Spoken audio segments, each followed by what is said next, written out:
हार्दिक अभिनंदन, स्वागत है। शुभं करोति कल्याणं सुख संपदा। नमस्ते बहन। इस पावन बेला की शुभ अवसर पर वर वधु को सारे पधारे हुए सज्जन पुरुषों की तरफ से वर वधु को शुभ आशीर्वाद, संतों की तरफ से भी शुभ आशीर्वाद, मंगल कामना।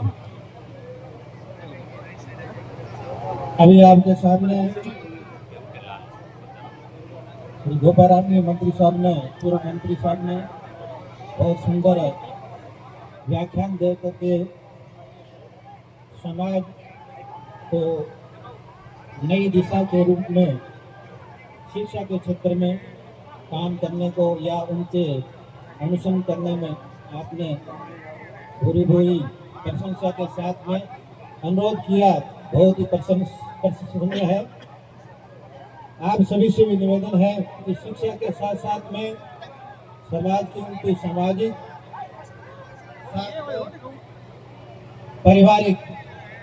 परिवार के साथ साथ में संस्कारों का, शिक्षा तो है, साथ साथ में संस्कारों का भी विशेष तौर पर ध्यान देना चाहिए। शिक्षाविद होने के साथ साथ में जब तक मनुष्य के अंदर संस्कार नहीं आएंगे तब तक मनुष्य पारिवारिक दृष्टि से अधूरा रहेगा। शिक्षा तो प्राप्त कर सकता है, पर जो संस्कार है वो अपने बड़े बुजुर्गों के सानिध्य से प्राप्त होता है।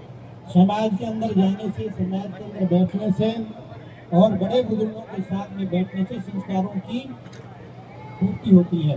इसलिए संस्कारवान, शिक्षा के साथ में संस्कारवान जरूर बनना चाहिए। संस्कारवान नहीं होने के कारण से आज के शिक्षाविद जो बच्चे दिख रहे हैं वो माँ बाप, परिवार को, भाई बंधुओं को, सामाजिकता को भूलते जा रहे हैं। इसलिए आपसे निवेदन है कि इस पावन बेला के अवसर पर आशीर्वाद के साथ साथ में संस्कारों का पूरित होना बहुत जरूरी है।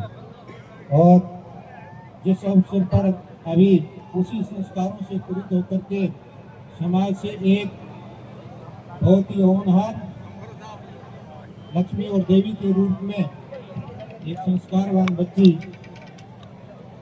वहां से शिक्षित होकर के समाज के बीच में एक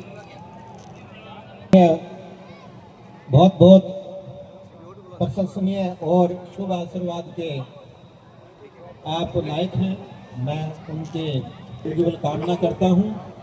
और जैसे ही पूर्व वक्ता के अनुसार कि भी आप यहीं तक नहीं रहना है और आगे भी बढ़ना है, ये सबसे बड़ी अच्छी बात है। ये सोच हर व्यक्ति, मनुष्य, माता और बहनों और शिक्षित है उनके अंदर होनी चाहिए। इसलिए इन्हीं शब्दों के साथ में इस पावन बेला के अवसर में देवल परिवार को बहुत बहुत शुभ आशीर्वाद और साथ साथ में हम मंगल कामना करते हैं कि आपके जीवन में सुख समृद्धि बनी रहे। ऐसे ही सामाजिक कार्य में रह करके मनुष्य को समाज के जो भी अंदर कुरीतियां हैं उनको समाज के बीच में रह करके एक विशेष तौर से निवेदन आपसे करना चाहता हूँ, जब भी सामाजिकता के अंदर बैठते हो तो माताओं और बहनों को साथ में जरूर रखना है। उनका साथ नहीं होगा तब तक बच्चों के अंदर जो संस्कार बनने चाहिए वो नहीं होगा, क्योंकि जो बच्चों का संस्कार प्रथमतः जो होता है वो माता के सानिध्य से होता है। इसलिए जब भी सामाजिकता का कार्यक्रम हो उसमें माताओं बहनों का सहयोग जरूर होना चाहिए, उनका साथ होना चाहिए, उनके साथ में बैठ करके विचार विमर्श होना चाहिए, ताकि वो भी इस शिक्षा के क्षेत्र में साथ में कंधा से कंधा मिला करके समाज को अच्छी दिशा प्रदान करें। इसी मंगल कामना के साथ में मैं अपनी वाणी को विराम देता हूँ। मेरे को यहाँ बुला करके आप सभी ने सम्मान किया, इसलिए बहुत बहुत धन्यवाद।